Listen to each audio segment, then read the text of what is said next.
Hey, Beerfield listeners, are you guys looking for an extra edge to help you win your fantasy football leagues this year?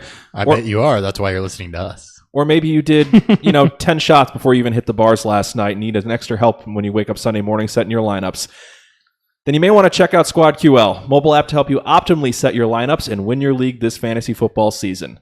Squad QL directly connects to any league on Yahoo, ESPN, and CBS, pulling in your roster, league settings, and scoring system to provide recommendations on waiver moves, starting lineup decisions, and even trade recommendations. Wow. You could even head to squadql.com to download the all-in-one fantasy football manager app. And if you're interested in DFS, you can also check out RotoQL, which is their original app, their leading daily fantasy lineup optimizer trusted by 100,000 DF players. You can also download RotoQL for free on both Apple and Android. Apple and Android. Yes. Not BlackBerry. Not BlackBerry. Windows Phone? Is it there? You probably get through the web browser there. You're out of luck, but anyone in Apple and Android, please check out SquadQ and RotoQL. Thank you for supporting the show.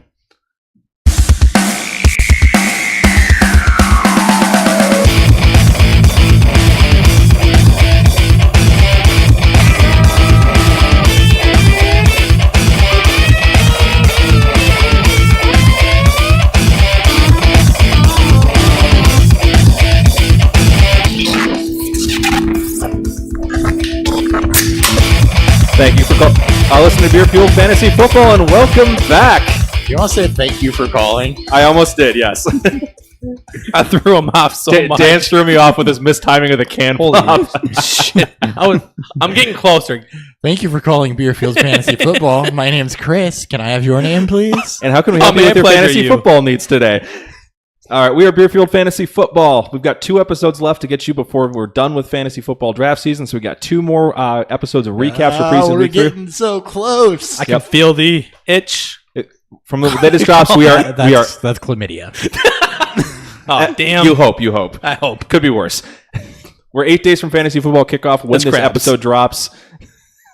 Don't tell Jameis. All right. We're off to a great start. Before we get too off the rails here. Too late. I'm Nick Sparts. We got Christopher Hopper to my left. At Hot BFF with 2 P's. Across the table from me is Dan Thury. At Thury BFF. Feeling a little bit itchy. You can follow all of our itchy news at BeerfieldFF on Twitter. Check out the itchy pictures on Instagram and read their itchy reviews on Untapped. The Itchy Pictures. That's a good band name. I like it.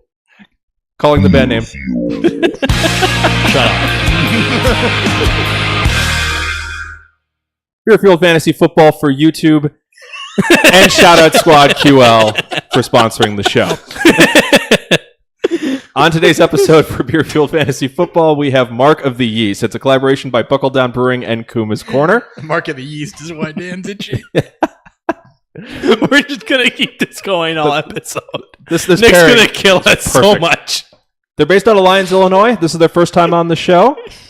Mark of the Yeast is an American Pale Ale, clocks in at 5.3% ABV. We'll give you a full review once we're through 6 games of recaps from preseason week 3. I almost did the news drop. We don't need that, do we? Nope, no news today. What the hell happened?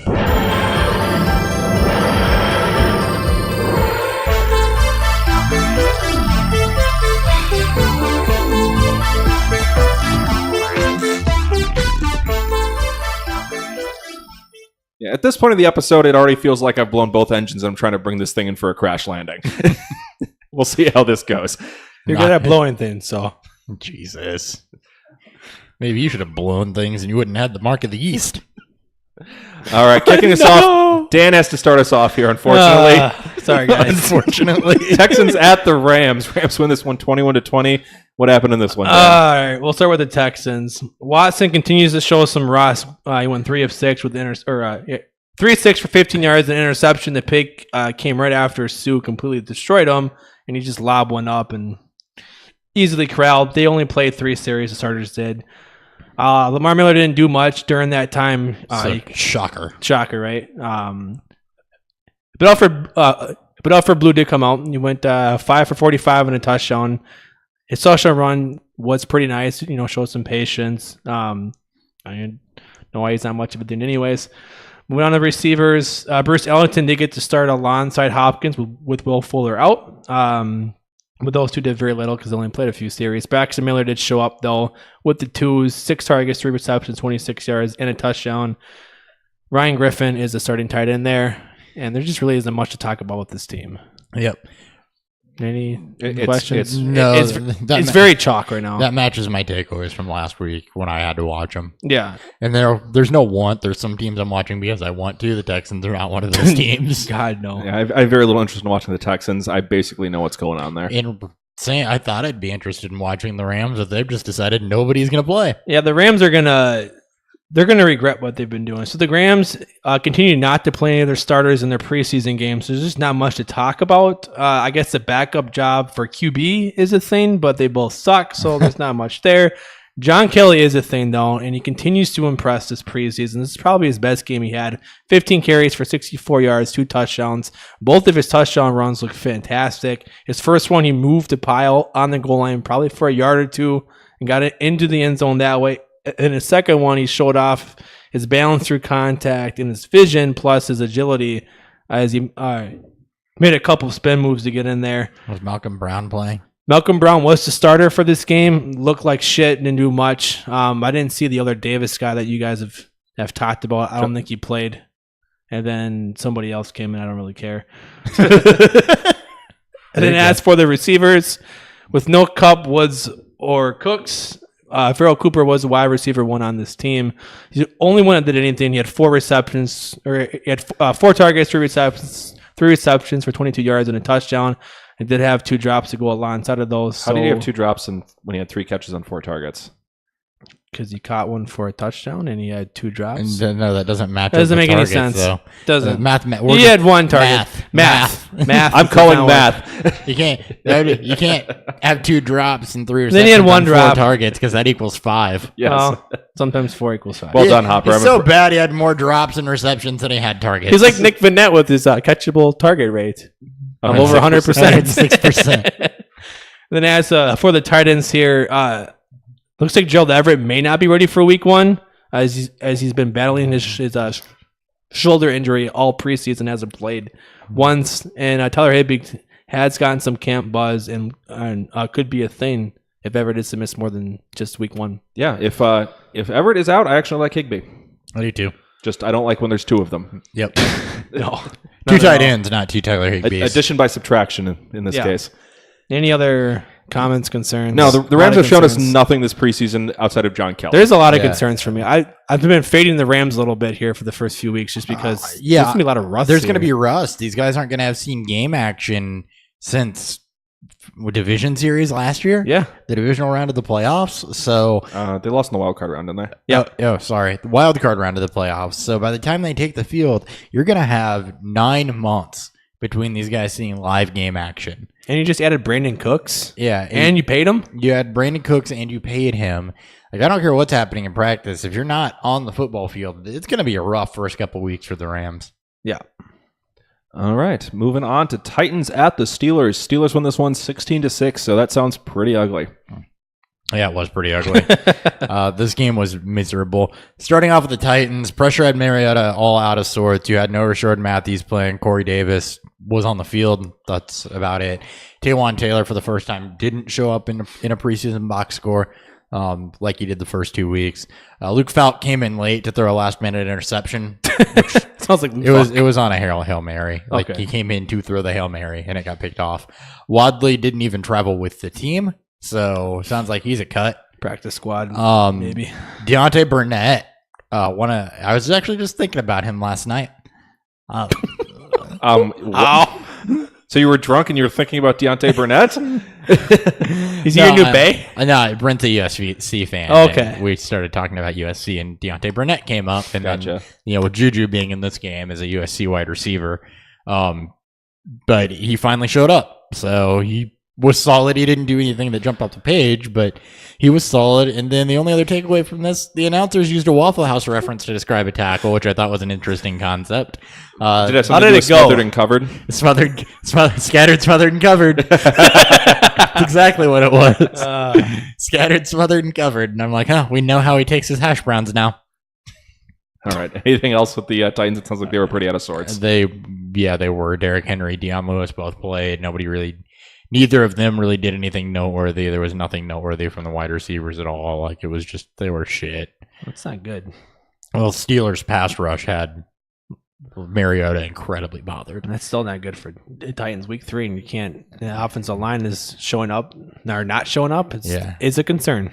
Steelers, it was more the same from them. James Conner took all the first team reps. He was used heavily in the passing game. He looked absolutely incredible as a runner and a receiver. Jalen Samuels, I got to give props where props are due. He looks like he's progressing better than I thought. He turned into solid performance. He looked good as a runner. Looked more the part of a running back than he did coming out. He's progressed a lot, I think, as the preseason's gone on. He's still solidly behind James Conner on this depth chart, who's just looked amazing. But Samuels is performing a lot better than I expected him to. Was he out before Toussaint? Yes. Okay. Toussaint didn't play that I saw. Okay. So he played special teams, but yeah, Samuels is ahead of Toussaint at this point. Which, by the way, Toussaint sounds like a good pastry. Josh Dobbs did not play also. Landry Jones started the game. He was meh. Mason Rudolph had a nice bounce back game, though. He was solid. He didn't really do anything boneheaded. No boneheaded picks or anything like that. He looked good. He was moving around back in the pocket. He looked more comfortable in general. And James Washington was completely invisible. Well, not completely invisible. I mean, you could see him, but he wasn't targeted. He didn't have any receptions. Or he got one target into double coverage where he couldn't break away. And then Juju was heavily utilized without Antonio Brown playing. He did have 2 bad drops, though. And he did not score a touchdown, did he? Yeah, he broke his touchdown streak. Oh. So. All right. Anything else on the Steelers? It sounds like with them sitting a bunch of people, there wasn't a ton here. No, there wasn't a ton in this game. It was terrible to watch. All right. Well, speaking of terrible to watch, Packers at the Raiders. Raiders 13, Yay. Packers 6. Oh, Jesus. For the Packers, did not play. No Aaron Rodgers, no Jamal Williams, no Devontae Adams, no Randall Cobb, no Jimmy Graham. So Ty Montgomery gets the start at running back. He looked okay until he wrecked his foot. Then he was out.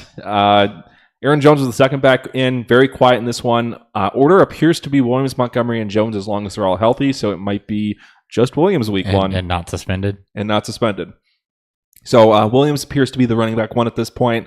I would draft him as such, but with some concerns that he could lose the job during the season. But for the first couple weeks, he should be the guy. Mm-hmm. Geronimo Allison was effectively running as the number 1 with no Cobb and Adams in this one. He actually made a couple nice catches on the first drive before they pulled him after 2 series. But it looks he actually flashed a little bit in this one. Oh, it's going to be wide receiver 3 competition between him and Kumaro. That looks to be it. And after having a terrible start to the season, Jamon Moore actually looked great in this one. and Jamon Moore looked great. Even the game he looked bad in, it was just his hands. His positioning, his route running, his athletic traits have looked great also. So maybe it was the first game jitters, but Jamon Moore has flashed a lot, I think. He was excellent in this one. He had multiple nice catches. On the flip side, MVS and ESB, it's just to not have to butcher both their names here, both had very rough games. Neither one had a catch, and Scantling had a fumble on a kickoff return. So he's kind of fell back since the beginning. Kumaro, I'm assuming, didn't play. No, Kumaro was not active in this one. Okay. So it looks like my guess is Allison is probably the 3, but it's a real tentative 3. And then Kumaro and Moore are his main competition. 4 or 5, and then ESB probably gets kept on the roster, and they try to sneak MVS to the practice squad. I can see both ESB and MVS being practice squad. I don't know that ESB would make it to a practice squad. Do they care if he doesn't? Is true. Yeah, I think so. I mean, he's a 6th-round pick. I don't think they're that invested. He's done in him. nothing in preseason either. He's looks solid, not exceptional. No, he had 5 targets last week, but he didn't do anything with them. He should have been much better. He got targeted in this one, but he didn't catch anything. Right. So it's. It'll be interesting to see. Someone's got to follow the target sometimes. I don't know. I'm all in on Jake Kumaro. So same here. All right, moving on to the Raiders. If we're done with the Packers, Marshawn Lynch was in for just a few snaps before being rotated out, and then it was all the Doug Martin show. Started pretty slow, but as the game rolled on, he got better. Started seeing some nice runs there. He was able to get downfield. This offensive line should be good. So if Martin's going to get touches, he will be interesting. Moving on to the 3rd and 4th back, it was Richard and Warren rotating in.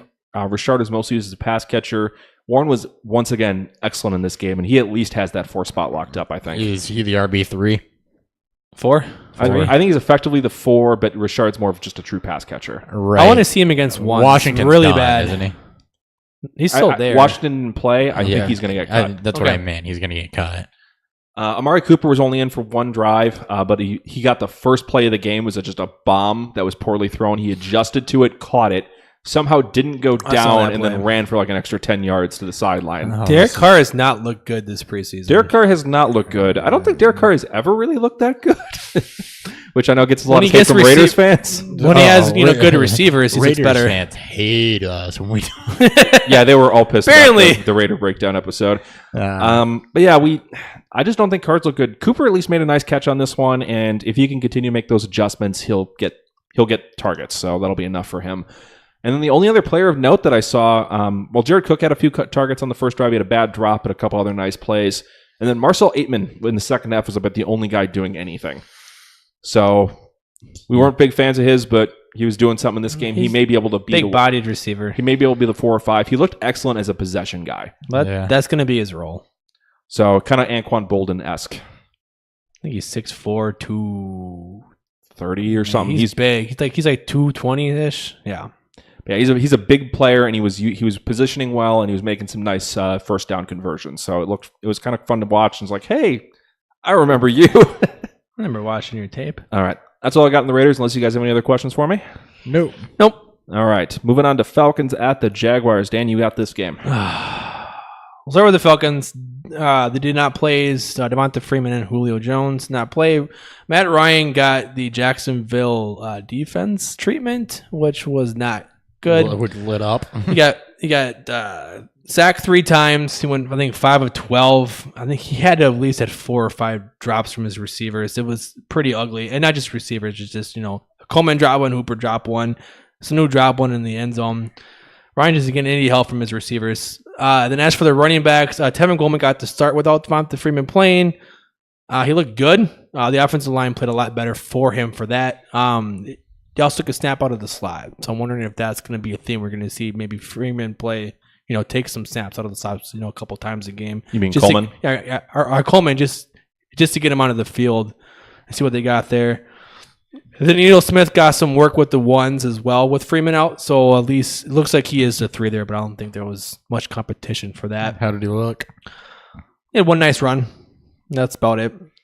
Then as for the receivers with Noah Jones, Reggie Davis ran with Sanu and Ridley. Ridley and Sanu both had 4 targets, and then Ridley was also their main kick returner. Sanu had that drop in the end zone, but he also made a couple of nice catches to help extend drives, which is something that he always does. Then as for the tight ends, Austin Hooper had he had 2 targets. He caught one and then had a really bad drop on a tight end screen. Any questions? I think the Falcons are pretty chopped at this point too. Yeah, they're pretty chill. we know who they are. Yeah, we knew who they are. They are who we thought they were. Then as for Jacksonville, I think everyone who was relevant played. Bortles was very up and down in this game. That's how it's been all preseason. He had 2 interceptions, both were on him. The first one was a tip that he did not see the corner who tipped it, which was picked. And then the second one, I think he just overthrew somebody. That was just an easy interception. All 3 running backs were involved with the ones, but Fournette was the main running back in this. He looked great again. Had a beautiful touchdown run that showcased his agility, his vision. He looks like a different running back, showing a lot more patience, and he still has the power to move the pack, which is a very good thing to see. Corey Grant did get on the field before TJ Yeldon, but he was mainly used as a pass catcher and then saw most of his work with the 2s and 3s as the game went along. And then TJ Yeldon, when he finally came in, I believe it was on the 3rd series, was used as a pass catcher as well. And then eventually took more of his carries with the 2s. So it looks like that pecking order has already been set there as well. Both had good games. I think Grant saw 5 targets and Yeldon saw 4 in the passing game. So they're heavily using their running backs, which is, I think, intriguing because they're doing a lot of running back screens. I did notice that also. Yeah. And then as for the receivers, Marquise Lee injured his shoulder, I believe, 7 minutes into the first quarter. He did not return. It was not a shoulder. It was shoulder, knee. his leg. I'm sorry. His knee? Knee. Yeah. Left knee. You can see how you get those 2 mixed up. Yeah, right. And we're shoulder, bad at knee. math. We're bad at anatomy. I mean, it's the next thing in the song. He was one short. he stopped at shoulders. He needed to go to knees. I need to go to knees. Did we start off at head or did we not get there? No, he knew it wasn't the head. Okay. So but he thought it might be Head, shoulders. But he should have gone to knees. I forgot about knees. It definitely wasn't toes. Definitely was not toes. That's Delaney Walker. Yeah. Jordan Reed. Oh. Wow. Dante Moncrief led all receivers with 5 targets. I believe Westbrook had 3. I think Cole had 2. And then shout out to Graham Barfield from Twitter. He posted the Jacksonville pass plays percentage breakdown for all these receivers to kind of give us more clarity on who's the 1, 2, and 3, 4 with Marquise Lee out. Cole sees 79% of snaps as the one or with the ones. Next was Moncrief with 58, Westbrook with 49, and then DJ Chark had 26. Looks like Cole is the 1 or 2, depending on if Lee is healthy. And then ASJ just had 2 targets. You're not going to see a lot of tight end play from this offense. Yeah, I've been fading ASJ, unfortunately, because it looks like there's just not enough passing volume in general. It's a run-first team, and it looks like they want to get their running backs more involved in the passing game, which means less for the tight ends. They've never used tight ends a ton also. I know Shaughnessy gets work as well. So He had 1 target, almost dropped it wide open. O'Shea Hennessy. Oh, yeah. But he, corralled it in and got an extra, 3 yards. Woo. Yeah. Woo. He's slow. All right. Anything other notes on this game? No. All right. It was ugly. Ravens at the Dolphins. Speaking of ugly, Yeah.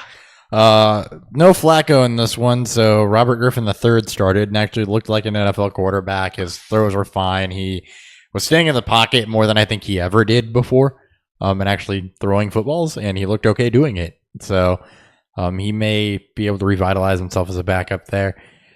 As for the actual other players, it was more interesting as to who didn't play than who did. The Ravens did play in the Hall of Fame game, so most of their starters were not in this one.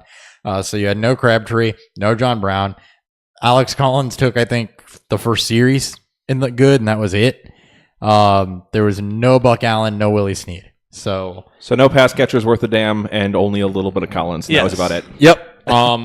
All backup running backs not named Kenneth Dixon at least had 1 decent run and looked good. Kenneth Dixon just overall was terrible. I think his best play was a screen that went for like 4 yards. So Sounds about it kind of got blown up. And then, he did have 1 decent catch and run.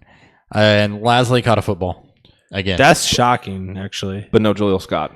No Jaleel Scott sightings at all. I So think He done. he done. He done. So that's it for the Ravens. I've got Justin Tucker missed. I guess that's notable. He's been missing He missed in long week field 2. goals Yeah. all preseason. I'm a little concerned. Yep. Just a little bit. Is he no longer your kicker 1? No, he's my kicker 1. Fuck you. Anything else on the Ravens? No, if they didn't play anybody, I don't care. Okay. On the Dolphins, Gesicki ran as the tight end 1 ahead of AJ Derby. He didn't see AJ Derby until the 3rd quarter. He had a couple targets. Didn't really do anything, though. Kenyon Drake looked very good. He broke off a massive run. He was split out wide, had a couple nice catches as well. So he was incredible. I've been bumping him back up. Yeah, he should I've been be. impressed by him. Frank Gore, per the announcers, told Adam Gase he wants to play and got in his ear a little bit, so he did play. He had 3 touches. Didn't do anything with them. He ran back to the line twice and had 1 reception for like 3 yards, I think. He just needs to go into retirement. So, yeah, he Put him in the home. He's in Miami. He is in retirement. He should be. I wish they would cut him. No. This is the most expensive retirement home, but they pay him instead. Yep. Yeah. I wish they would cut him. Kenny Stills had the most targets at any Miami wide receiver. Amendola flashed a little bit with a nice catch and run. Albert Wilson had a couple that he didn't do anything with, but Stills is clearly the one here. David Fales has the edge on Brock Osweiler for the backup quarterback job. They alternated series in the second half, and David Fales looked worlds better than Osweiler did. So David Fales has failed his way ahead of Osweiler? Yes. Okay. And he, at some point, since the last time I saw David Fales, because he used to be a Bears quarterback, he's gotten a quarter sleeve tribal. So he looks he's like a that douche. douchebag. Yes. I mean, he played college football in California, so I'm not surprised. He still looks like a douche. And no Kalen Ballage in this one. Centerese Perry and Jeremy Langford both played. Yeah, it's like the Bears Island of misfit toys in Miami. And Frank Gore. And Frank Gore. With a little bit of Broncos misfit toys mixed into them. Yes. Yeah. So Perry had, I think, 1 run for 9 yards. It looked good. Langford is a person. All right, move. That's it. As far as I can tell from Adam Gase, he has never coached a player he doesn't want to re-sign again. Yeah. That's why I won't be coaching for very much longer. All right. I have no other questions on the Dolphins, it sounds like. I mean, Stills is the one, and then everything else beyond that's Stills pretty is ugly. the one. Drake looks good. Gore wasn't really sprinkled in. I'm assuming no Parker. And then everything else can be No lit on fire and kicked off the Miami coast. Yeah, Gesicki could still have some sleeper potential, but you're better So off just picking Drake him and up off Stills waivers. is what Yeah. it sounds like. Yep. Okay. Drake, Stills, and no Nash. No. Okay. All right. That all you have in that game? Yeah. All right, I'm going to finish up here with Broncos at the Redskins. Broncos win this one 29-17. It was not that close. It was a real ugly Not game. that close. Broncos, Booker and Freeman rotated through the first half. Freeman was easily the better of the two, had multiple nice runs, including his touchdown run where he broke multiple arm tackles on the way to the end zone. He scored a touchdown in every game. Every game. But yet, we're still fucking around with Devontae Booker for whatever reason. Now, Fuck you, Vance Joseph. so they are still rotating, so I would temper... Freeman looks good. I would temper the expectations, though, because it doesn't seem like Vance Joseph is going to hand him the keys to the car. That is going to temper his upside. He's going to get the keys to the Rolls Royce. It's fine. Yeah, he's getting the Rolls. I'm Getting the Royce. just saying, if The Rolls. you're planning on starting in week one, It's a marathon, not a sprint. You're going to start on week one. You might be disappointed. Marathon, not a sprint. Depends who they're playing. The interesting note, Lindsay was actually rotating in with the ones in this game. Oh, was she? Yes, Philip was rotating in. Yes. Okay. She's very pretty. He's had a good preseason, too. He was a returner, multiple nice pass catches and runs with the first team. He did play longer than Booker and Freeman, but he was getting work early. He's the 3. He's the Jamal Charles. So he looks like Yes. he's the 3. Henderson came in for the second half. He looked much better than Booker did, but it doesn't look like he's going to make this team. Devontae Booker needs to be the one that gets cut. I He hate needs to Vance go. Joseph. Vance Joseph is terrible. Yeah, Freeman, Lindsay, and Henderson would be an interesting trio. Yeah. But Booker, see, he needs to get out of Denver. Just see ya. I wanted to give Vance Joseph some love. He got wrongly accused last year, but he keeps fucking ruining that. Sorry. go ahead. Why are we giving Vance Joseph love? I didn't give him love. I was, He ran a terrible offense last year. yeah, I know. so- Yeah. I was tampering on it. Top 3, definitely looks like Thomas, Sanders, Sutton. All 3 ran for the first half. Hamilton didn't even show up until the second half with all 3 of those healthy. So Hamilton is buried without an injury. That's not surprising, though. Sanders got fed in this game. He had 8 targets in like 4 series. He's on the comeback trail. He's If everyone doesn't know the Parks and Rec reference about comeback, just Google it on YouTube. You'll understand. And then Hopper's favorite, Chad Kelly, had kind of a mixed game in this one. He was very comfortable in the pocket, but his throws were a bit erratic. So He's still better than Paxton Lynch. Paxton Lynch barely saw the field. There you go. perfect. So Chad Kelly has the 2. Paxton Lynch is apparently moving out of Denver. He apparently threw out a picture of a home that was for sale, and everyone thought he was selling his house, but that was apparently his girlfriend's realty business that he was promoting. Jesus. But everyone's all ready to kick him out of Denver, so he's gone. But yeah, Chad Kelly looked just okay. Okay. Any other questions on the Broncos? No. And the tight ends, neither one did anything. That's not surprising. Moving on to the Redskins, Adrian Peterson was the only back in for the first couple good drives. He looked like Adrian Peterson, so he had a couple really, really nice runs and then a couple plays where he was negative plays. So you're going to get the good or the bad, but it looks like he is your starting running back for the Washington Redskins. Piran's still hurt. Just remember that. He's keeping that dream alive. What I saw, Peterson is the one. Piran's still hurt. That's why Peterson was the one. When Piran's back, Adrian Peterson's a 2. I'm saying I've watched P. Ryan play. Look, Peterson looked better. When it comes to Oklahoma running backs, Samaje Perine is clearly the better of the 2. Yes. Clearly. Capri Bibbs looks to have the Chris Thompson role. He was running as the third down back all game and the only third down back for the entire game. So it looks like if anything happens to Chris Thompson, Capri Bibbs is his replacement. This is the most Rob Kelly of Rob Kelly notes. Kelly came in after Peterson was done for the game. He looked slow, was until the fourth quarter. He's definitely buried behind Peterson at this point. And Kelly was getting the start over P. Ryan before Peterson signed. Alex Smith was really struggling to keep this offense on schedule. He had 1 completion in the first quarter. Was it him? Was it the receivers? Yes, People it drop was everything? It was all ugly. A lot of targets to Vernon Davis. Vernon Davis dropped a few. Alex Smith missed Vernon Davis a couple times. Still no Jordan Reed, huh? Still playing like the way they were playing in San Francisco. Paul Richardson was the only other guy to really get any serious targets. He actually looked okay. He had a couple nice catches in the second quarter before Smith was done for the day. Receiving game looks like a mess, though. There was no Crowder. There was no Doxson. I'm still going to trust Crowder, but everything else I might be staying pretty far away from. Simi Cobbs Jr. had a nice touchdown reception late, is the really only notable play for the receiving game in the second half. All right. It was good for him. The passing game in this one was ugly, and the Redskins outside of Adrian Peterson were not real good in this one. Okay. All right. Well, when P. Ryan gets back. Yes. Beer review.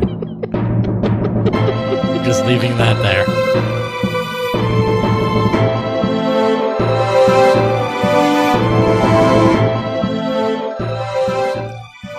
Since you won't shut up about Pirine, shot bet straight up Peterson versus Pirine. Oh, love it. Do it. We haven't got one yet this year. I don't have the drop queued up, but sure, let's do it. You've had like Ziggy Zaggy, Ziggy Zaggy, oi, oi, oi. Ziggy Zaggy, Ziggy Zaggy, oi, oi, oi. There we Shot go. bet. Shot bet. All right, Peterson versus Pirine. That is real anticlimactic. It's going to be gross. All right, for beer review, we have Mark of the Yeast on. It's a collaboration between Kuma's Corner and Buckledown Brewing. It's American Pale Ale, clocks in at 5.3%. What do we think, boys? It's fucking delicious. It is really delicious. The Mosaic hops definitely pop. It's kind of juicier, not really bitter. Juicy citrus, a little bit of piney also. It's real good flavor profile, though. Real light-bodied, too. I like it a lot. I keep waiting for it to be bitter, and it just never happens. It's not. A lot of pineapple. Yes. I get a lot of the pineapple. Just heavy citrus in general. Yeah, in general. yeah. But I taste. I even smell the pineapple in it. The hops. The hops. I heard they've been using extra hops lately. But yeah, so excellent APA. It's got a lot of flavor to it, not a lot of bitterness, as they said. So shout out to Buckledown Brewing and I keep forgetting that Kuma's Corner up in Chicago. Mark of the East collaboration, excellent APA if you're looking for something a little bit more interesting. Real light on the bitterness with real interesting flavor profile on that. Now we got time for some breakouts. I just broke something. Breakouts.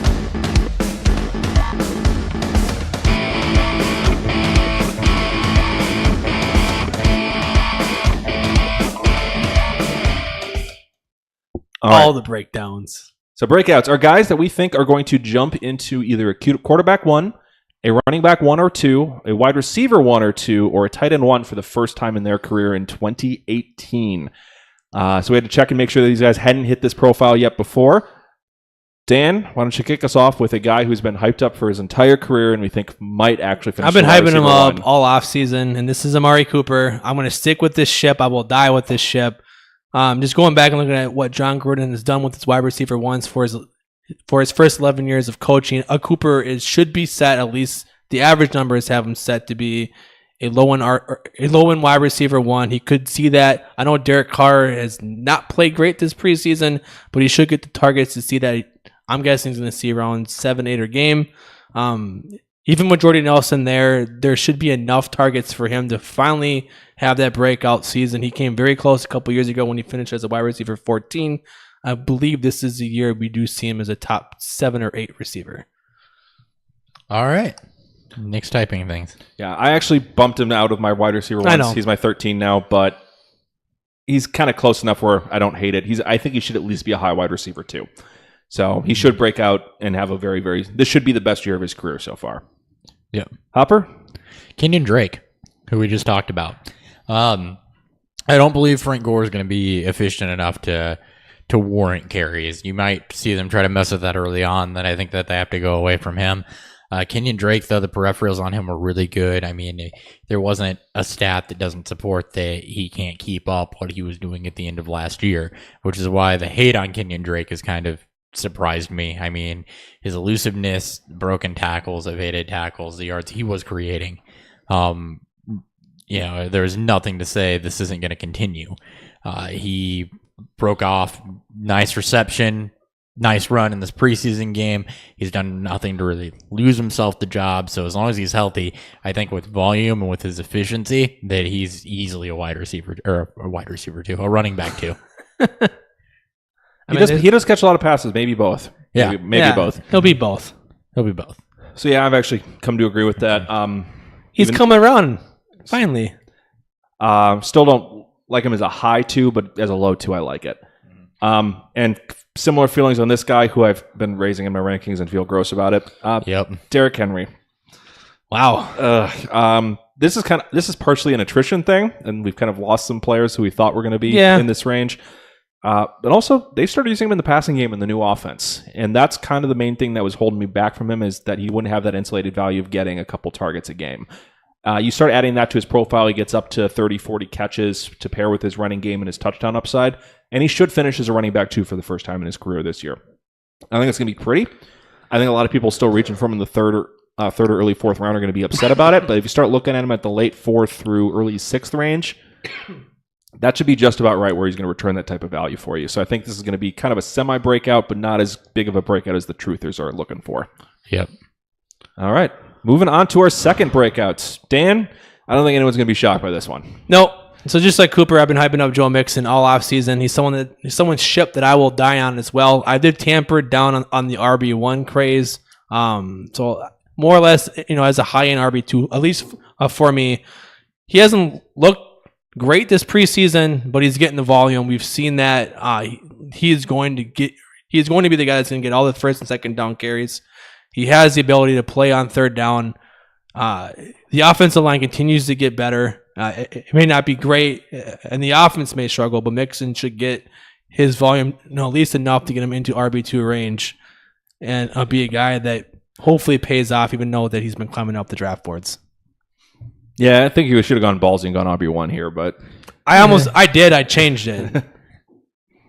Maybe I cheated a little bit. Yeah, because I don't think, unless he gets hurt, I think he is going to be an RB2. I don't think that's a stretch. The RB1, I think, is where you get a little more interesting if will he hit that or not. I said high in RB2, low in RB1. Breakouts, not bold predictions. Yeah. All right. Marquise Goodwin for Hopper. So Marquise Goodwin is a wide receiver too. I like a whole lot also. Pierre Garçon had tempered me a little bit on Goodwin, and I've flipped the two pretty much in my rankings. The rapport that he has with Jimmy Garoppolo is absolutely there, and it's absolutely real. It's shown up all preseason. It showed up in training camp. It was there last year. He has proven that he is way more than just a deep threat receiver. And he should be the number one in San Francisco, which is an offense that should pass the ball a decent amount. And that is worthy of wide receiver 2 numbers. I think Garoppolo has a wide receiver 2 and probably a low end wide receiver 3 or a high end wide receiver 4 in Goodwin and Garçon. I just like Goodwin more out of the two. So I think he comes in and finishes in that mid 2 range. Yeah, I agree with it. I think I have him literally as my number 1 wide receiver 3. Technically, I think he's my wide receiver 25 in my rankings, but yeah, close enough that I think you finished last year 28, right behind Cooper Kupp. So yeah, yep. All right, and my second breakout is Rex Burkhead, who this is a lot based on the whole Sony Michel has not been able to get his knee healthy. He's been MIA ever since he had his knee scoped. So we're still waiting for him to get healthy. He's still got to relearn the offense. He's dealing with fumbling issues during training camp. Rex Burkhead looks like he's the starting running back on the New England offense, and it's not always pretty, but at the end of the season, that should mean he should have finished at worst as an RB2 as long as he can stay healthy. Yeah. Yeah. They always have a top 5 running offense, so. Yep, and they got a lot of red zone opportunities for their running backs, and he is, unless they decide to give that role entirely over to Hill or Gillislee, Burkhead should have a lot of red zone opportunities. He's got good ADP. I think it's 7th round right now. Yeah, it's still very good. A solid snag. Yeah, I've been targeting them in a few places where I went wide receiver heavy, and I want a solid second or third running back. It's going to be painful some weeks, but now the strategy does not work nearly as well when you're not drafting with people who don't follow this constantly. When you're drafting with a lot of experts, he tends to go more like early 5th round. Yeah. My first non-expert draft really last night, and man, did it turn out pretty. Yeah, it's a lot different when it's not. It's nice, isn't it? Yeah, it is. All right, moving on to our third breakouts. Dan, I was a little nervous about this guy until the preseason hit, and then he blew up. Yeah, so mine is David Njoku's going to finish as a tight end 1 this year. Njoku's already shown why he should be considered a breakout for the tight end position this season. His first preseason game, both of his receptions went for touchdowns. The first one showed off his yak ability and that athleticism, and it also showed off for a second one what he can be for a red zone target there. He also showed off that athleticism again in the third game, which we talked about, where he almost made a couple guys miss and leap into the end zone. Well, the targets will be a battle to get on a weekly basis. Njoku's the team's primary pass catcher from the tight end position. Combine all this with Tyrod's love of using the tight ends even when he has an established receiver with Sammy Watkins in Buffalo and Baker using Mark Andrews a bunch in college, and Njoku has a decent ceiling here, combined with a not great safe floor, but is good enough for that late round flyer in that 12th and 13th round. He also boasts a 28.9% plus target premium, which means that when he got his opportunity as a pass catcher in this offense, he made the most of it, and that's what you want from the tight end position. Okay. All right. That's a lot of words. That was a lot of words. Jesus. All right. I'm not sure I agree with this one, but sell me on Nick Vannett as a tight end one. I mean, speaking of ships to die on. I will die on this ship. There's just a lot of vacated targets there, and like you said, or like we talked about when we talked about Tyler Lockett in the last episode, somebody's got to catch passes. Nick Vannett, despite not being used this past preseason game a whole lot, with the Vikings being really good up against tight ends, has been targeted and has been involved in the first two. I don't believe in Ed Dixon still dealing with injury, and I don't believe he's going to come back and really take anything. Luke Wilson's gone. So Nick Vannett's kind of the last man standing in this tight end core with a lot of open targets to tight ends. Wilson loves to throw to his tight ends in the red zone as well. Definitely in the end zone, which rumor has it touchdowns are good for fantasy points. Sometimes. So, and when you get to the last kind of 4 tight end 1 spots, that 8, 9, or that 9, 10, 11, 12, it's where it gets really murky. So I think that Nick Vannett has a chance with the way that Seattle uses tight ends, the vacated targets, the fact that they're going to have to throw more with that defense being what it is, to slide up into a back end tight end 1 spot. You're not going to invest a ton of draft capital in him or anything if you even draft him, but I think that him and Austin Hooper and Jack Doyle or some of them, David Njoku, or some of them that really could have a real chance to climb up and be a tight end 1. So I'm just dying on my hype train of Nick Vannett. All right. I'm okay with that. He's pushing his chips in on Nick Vannett. Hype train continues. As it should. Surprise, surprise, right? Right. All right. I'm going to push my chips in on that Stephon Diggs finishes as a wide receiver 1 this year. He was the only player in the top 20 wide receivers last year to finish with under 100 targets, came in at 95. He was 4th in fantasy points per target, only finishing behind Juju, Cooks, and Hill in terms of fantasy points per target. Overall, just had a fantastic year last year. He just couldn't stay healthy. So if he can keep that healthy part together, he seems to have a massive rapport with Cousins. So his needle's even trending up from where he was last year. And then on top of it, all the signs are pointing to him. He's got the efficiency numbers where he could easily be a wide receiver 1 this season. Mm-hmm. Yeah. There's nothing to not like about Diggs other than his track record of health. Because other than that, if he's healthy for 16 games, he is a wide receiver 1, I think. I agree completely. Yep. So I do have him in front of Thielen. I think we all do. Hopper was the only one that hadn't. Did you change that? I think I did. Okay. If not, I will be. Yeah. Yep. I like both, but of the two, I'd rather have Diggs. I agree. Yeah, I think I flipped. They weren't very far apart, but No. I think I flipped them. All right. And our last breakout that we're calling for 2018, Dan, who do you've got? Chris Hogan. I was low on him entering the season, but with the suspension, the Julian Edelman, the possible chance he may not play or he may still be injured afterwards is their concern. They keep losing receivers. There really isn't anybody there outside of Rob Gronkowski. So you have a guy who averaged 17.3 points per 17.3 points per game from weeks 2 through 5 last year in half-point PPR leagues. This averaged out to about 8 targets, 5.5 receptions, 70 yards, and 1.25 touchdowns per game during that span. You blow that up, you get 128 targets, 88 receptions, 1,120 yards.